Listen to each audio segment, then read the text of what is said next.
Hola a todos, soy María, bienvenidos a mi canal.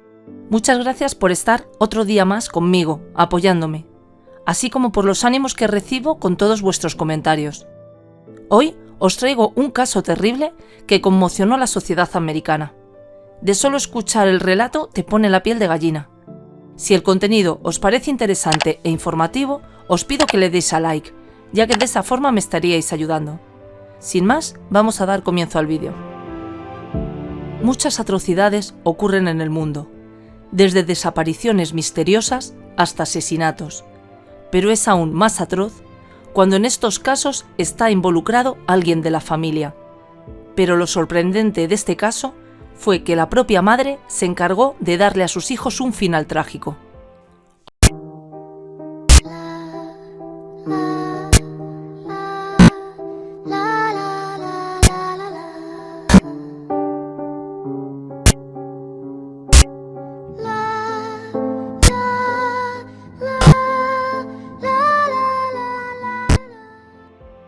Hoy hablaremos del caso de Susan Smith, nacida el 26 de septiembre de 1971 en Carolina del Sur, Estados Unidos, bajo el nombre de Susan Vaughan, hija de Linda y Harry Vaughan. Susan era la hija menor de 3 hermanos. Su infancia fue algo turbulenta, sobre todo debido al ambiente en su hogar, ya que sus padres se divorciaron cuando ella tenía 7 años y su padre, Harry, tenía ciertos problemas mentales, los cuales Susan creía haber heredado. Harry se suicidó a los 37 años, dejándola con un profundo dolor y sentimiento de culpa. Unos pocos meses después de la muerte de su padre, Linda, su madre, se volvió a casar con Beverly Russell, un hombre de negocios muy exitoso. Linda se mudó con sus 3 hijos a la lujosa casa de su nuevo marido, ubicada en uno de los sectores más exclusivos de Union, un barrio de Carolina del Sur. La familia Smith nunca había sido adinerada. Linda se sintió abrumada con todos los lujos que su nuevo marido le daba. Ella se desvivía por mantenerlo feliz, y en esa época se olvidó de darle cariño y atención a sus hijos. El centro de su vida era Beverly. Susan reveló que uno de los comportamientos que imitó de su padre fue la conducta suicida. Su padre se había suicidado por sobredosis de medicamentos y ella quiso hacer lo mismo cuando tenía 13 años, ingiriendo en una ocasión algunas pastillas. Después de este episodio de sobredosis, que pasó casi inadvertido, Susan dejó de lado estas tendencias y el recuerdo de su padre. Vivió unos años que aparentaban ser tranquilos. Comenzó a tener unas buenas calificaciones y ser una líder en su clase. Parecía que la cosa le iría muy bien, pero los males volvieron a su vida. Al cumplir los 16 años, un suceso horrible ocurrió.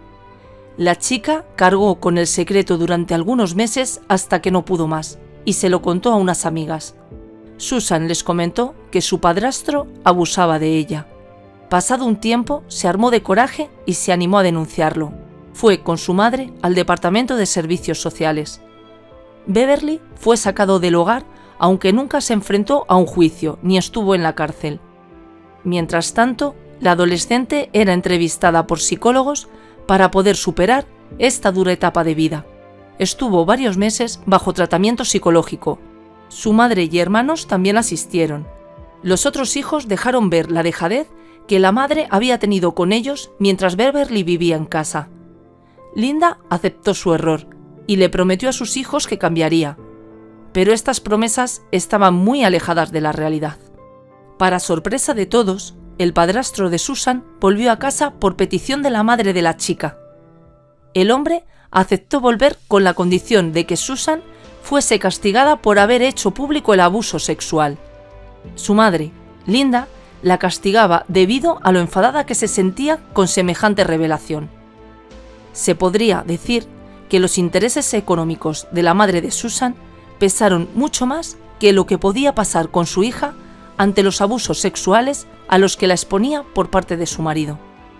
En el último año de secundaria, Susan volvió a pedir ayuda, esta vez a un consejero escolar. Los servicios sociales también se pusieron en contacto con ella, pero esta vez la joven no se animó a presentar cargos ya que ahora se exponía a más peligros. La presión familiar era demasiada. Todo lo que rodeaba a Susan era un auténtico problema. En el verano de 1988, Susan, con 17 años, consiguió un trabajo en una cadena de almacenes. Debido a sus grandes capacidades, no fue problema para ella ascender rápidamente de cajera a encargada. Era descrita como una mujer apasionada, veloz y ambiciosa. En las relaciones de pareja era igual, pero a esa edad, ante tantos sucesos que había vivido, Susan se sentía sin rumbo. Con 17 años tenía relaciones sexuales con 2 hombres al mismo tiempo, un señor casado que trabajaba con ella y un compañero joven también del trabajo. Ese mismo año se quedó embarazada y decidió abortar. Sumado a esto, el hombre casado decidió terminar con la relación. Susan, tras ese suceso, revivió un comportamiento que ya había tenido.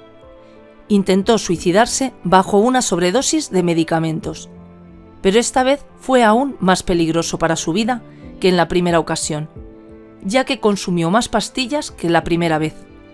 La situación de Susan terminó sin mayores consecuencias que un lavado de estómago en un hospital.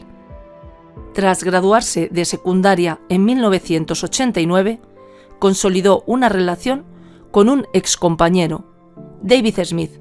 Se unieron en matrimonio cuando Susan descubrió que estaba embarazada. Decidió que esta vez sí tendría el bebé. Se casaron el 15 de marzo de 1991 y se fueron a vivir a la casa de la bisabuela del novio. Las cosas no comenzaron bien para la pareja. Un hermano de David había muerto 11 días antes de la celebración del matrimonio por una grave enfermedad y sus padres estaban todavía en estado de shock. En mayo de 1991, el deprimido padre de David intentó quitarse la vida. El acto fue tan impactante para la madre que decidió mudarse sola a otra ciudad, lo cual afectó muchísimo a David y, obviamente, a su matrimonio con Susan. Y es que la pareja no tenía una vida muy sencilla. Los dramas aparecían en su puerta día tras día. Tenían los problemas con su familia y también las peleas entre ellos. A Susan le gustaba ir de compras y salir, pero la fuente de ingresos para estas compras era su madre, Linda, quien al darle dinero se sentía con el derecho de estar en la casa de la pareja todo el día. David reprobaba esta conducta. Sentía incomodidad y una invasión a su espacio de pareja. Él sentía que su suegra se metía demasiado en sus vidas y que era muy controladora. La pareja tenía varios problemas y situaciones que complicaban su relación, y todo se agudizó cuando nació su primer hijo, Michael Daniel, el 10 de octubre de 1991. Linda quería influir en la crianza de Michael. Mientras eso sucedía, la relación entre David y Susan se volvió insoportable. En marzo de 1992, justo un año después de la boda, se separaron, aunque pasaron 7 meses de relación intermitente después de esto. Trataron de arreglar sus problemas, pero parecía que no había solución entre ellos debido a sus múltiples diferencias. Una de las razones del divorcio fue que Susan se reencontró con su exnovio y mantuvo una fugaz aventura. David y Susan estaban en su peor momento juntos, pero cuando la relación parecía disolverse definitivamente, la pareja volvió cuando ella le anunció en noviembre de 1992 que estaba embarazada de él por segunda vez.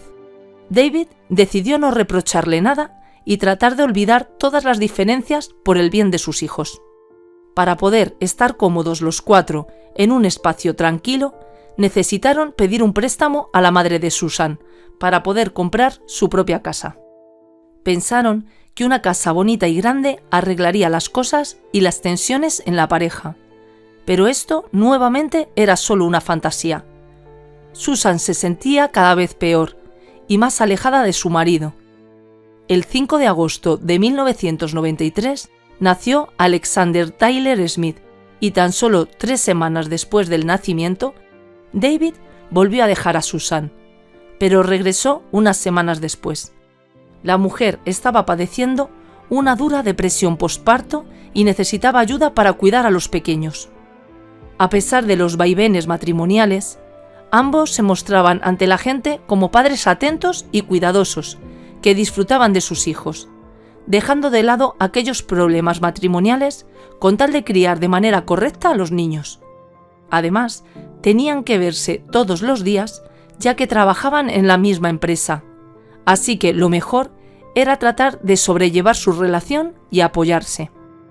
Susan ya no quería seguir trabajando en el mismo lugar que David, así que buscó otro empleo en el área contable de la empresa líder en la zona. Enseguida escaló puestos, terminó como secretaria ejecutiva del presidente. Por fin sentía que algo se le daba bien. Tenía una posición prestigiosa que le daba ciertas influencias y la relacionaba con gente poderosa. Una oportunidad increíble para ella. Susan puso la mirada en el hijo soltero de su jefe, Tom Findlay, de 27 años y artista gráfico. En enero de 1994, Tom y Susan empezaron a salir ocasionalmente. En marzo, Susan le pidió el divorcio a David, ya que ella soñaba con vivir con Tom. En septiembre, creyó tener ya encaminada su relación con Tom Findlay. Llegaba a su vida una relación que parecía salida de un cuento. Imaginaba un futuro con él. Para ella, Tom era el chico perfecto y además un hombre que contaba con muchos recursos. Pero la ilusión de Susan no era más que un cuento y solo ocurría en su cabeza. En realidad, Tom estaba pensando en cómo terminar la relación. El lunes 17 de octubre de 1994, Tom le escribió una larga carta a Susan en la cual explicaba de manera resumida su despedida. En dicha carta, Tom le decía claramente y sin medias tintas que todo se había acabado. Su relación había terminado para siempre. Ella sabía que Tom era alguien cariñoso por momentos, pero absolutamente frontal y directo. Tom le agradeció en su escrito la devoción que Susan le tenía y lo buena que fue con él. Uno de los párrafos de la carta decía lo siguiente: «Eres inteligente, bella, sensible y tienes un montón de otras maravillosas cualidades. Sin duda, vas a hacer feliz a un hombre siendo su mujer, pero lamentablemente ese hombre no seré yo». Se puede ver que Tom está agradeciéndole a Susan por aquellos buenos momentos que pasó con ella y dándole a entender que era una gran mujer, pero siendo tajante en que él no era el hombre de su vida, con lo cual se sintió muy herida. La carta continúa de manera amable y le explica que pertenecían a distintos mundos escribiendo lo siguiente: «A pesar de que tú piensas que tenemos mucho en común, somos muy diferentes.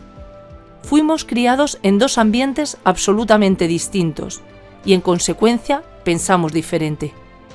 Esto no quiere decir que yo fui criado de una mejor manera que tú o viceversa, solo demuestra que venimos de pasados distintos». Y le deja claro por qué no podría seguir con ella. «Hay cosas en tu vida que no son para mí. Y sí, estoy hablando de tus hijos. Estoy seguro de que son muy buenos chicos, pero no importa lo buenos que sean. El hecho es que yo no deseo tener hijos.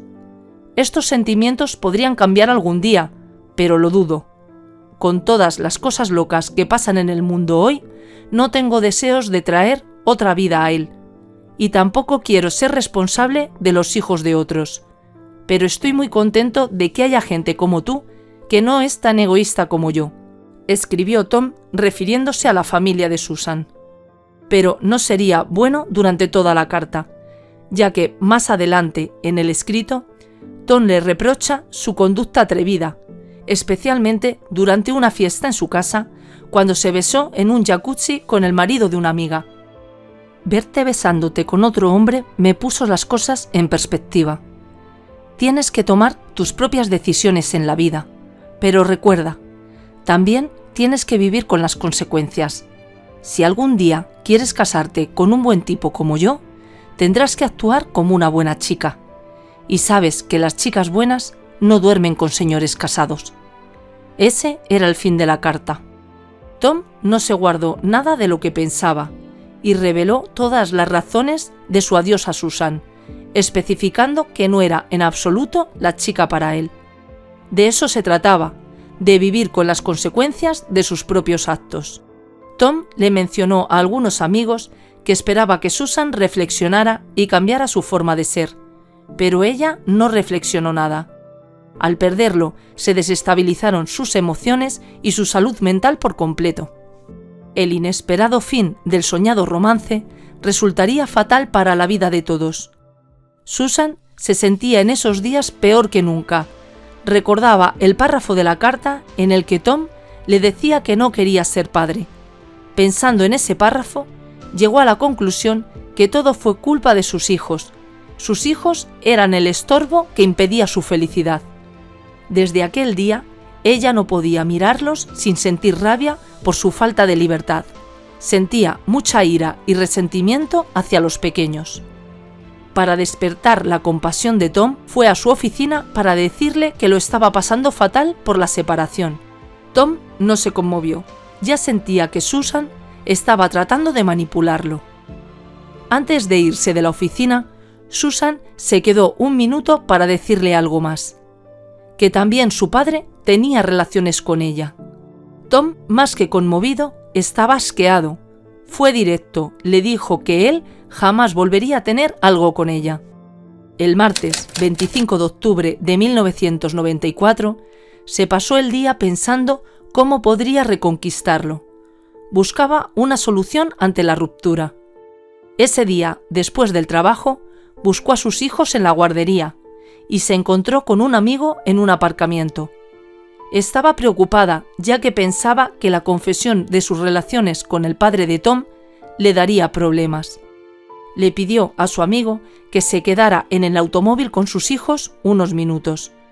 Ella cruzaría a la oficina donde trabajaba Tom a decirle que lo de su padre había sido una mentira.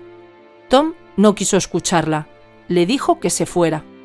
Susan volvió al aparcamiento y vio a Michael, de 3 años, y a Alexander, de 1 año, los cuales se encontraban descalzos en la parte trasera del vehículo. Revisó que tuvieran puestos los cinturones y emprendió su viaje.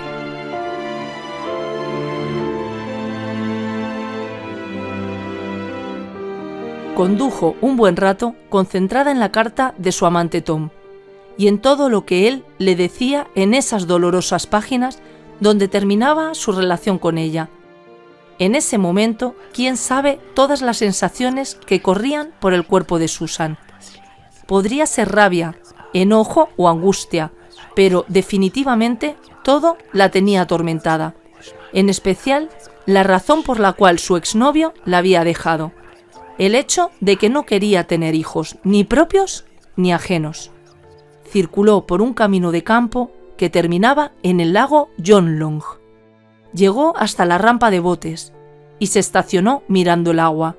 Se bajó del vehículo y una vez fuera, quitó el freno de mano y puso la palanca automática en drive. Los chicos dormían cuando el automóvil se deslizó y empezó a hundirse lentamente en el agua helada. Susan se tapó los oídos con las manos. No quería sentir los ruidos del vehículo sumergiéndose. Esperó unos 8 minutos hasta que ya no vio nada sobre la superficie. Susan por fin se sentía libre. Una vez que el automóvil estuvo completamente sumergido en el lago, corrió hasta una vivienda cercana y golpeó de manera histérica la puerta. Les dijo a los dueños de la casa que mientras iba con sus hijos en su Mazda modelo 1990, un hombre afroamericano con un arma se había lanzado sobre ellos en un semáforo en rojo. Aseguró que ese hombre la hizo conducir varios kilómetros para luego bajarla del vehículo e irse conduciendo con sus hijos dentro, que lloraban y la llamaban. Su voz temblaba, se le veía como una madre muy joven, sollozando sin pausa. Le dificultaba describir lo que estaba atravesando. La policía le tomó declaración y Susan comenzó a dar entrevistas a distintos medios para pedir ayuda para sus hijos. En una de estas entrevistas la acompañó David. El hombre llevaba camisa celeste y corbata. Susan, un vestido rosa. Parecían una pareja convencional que se mostraba destruida. I'd like to say to whoever has my children that they please bring them home. La empatía de las personas fue total. Todo el mundo quería encontrar a los niños. Durante 9 larguísimos días, Susan mantuvo al país en estado de alerta, llorando y dando entrevistas. Rogaba que le devolvieran a sus hijos en la televisión y en algunas emisoras de radio. Las familias estaban pegadas a las pantallas y rezaban por el retorno de los hijos de la mujer. Los investigadores eran un poco más escépticos que el público general y sospechaban de los padres. Tanto Susan como David fueron sometidos al polígrafo para ver si mentían.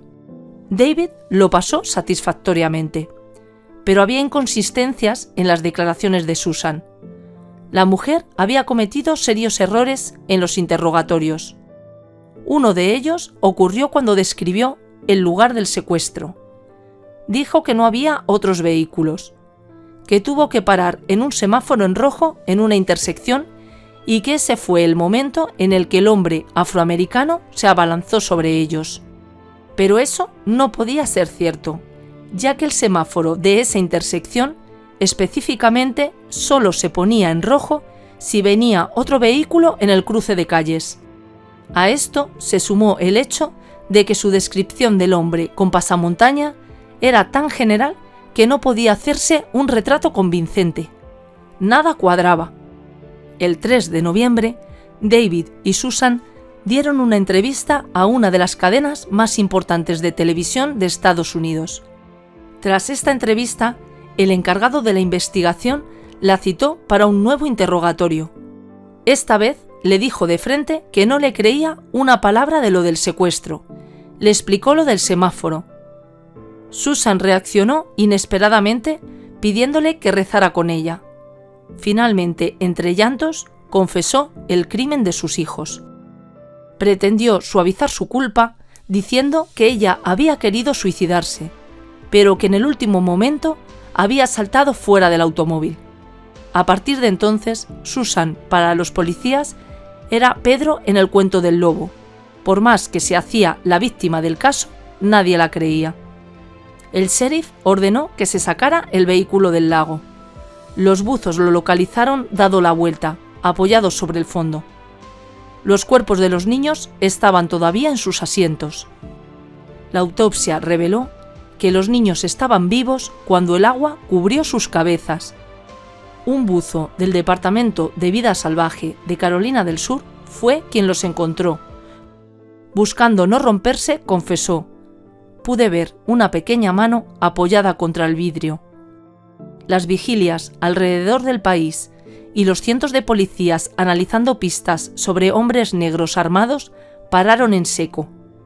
No había nada más perturbador que una madre capaz de matar a sus hijos.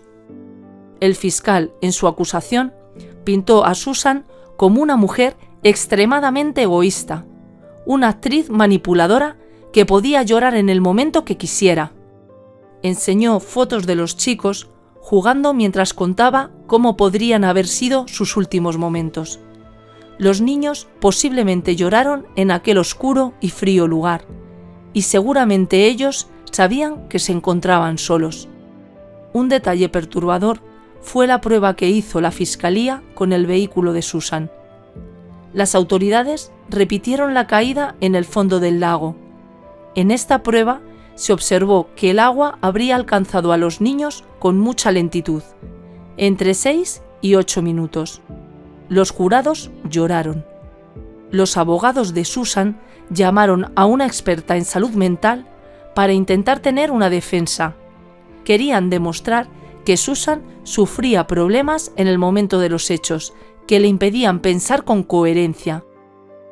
La perito de la defensa le diagnosticó trastorno de la personalidad y depresión grave, además de que contaron con lujo de detalles la historia de suicidios y abusos que había sufrido Susan. Después de 10 días de juicio, el 28 de julio de 1995, Susan cerró los ojos mientras se leía su sentencia, la cual fue nada más y nada menos que cadena perpetua con la posibilidad de libertad condicional al cumplirse 30 años de cárcel.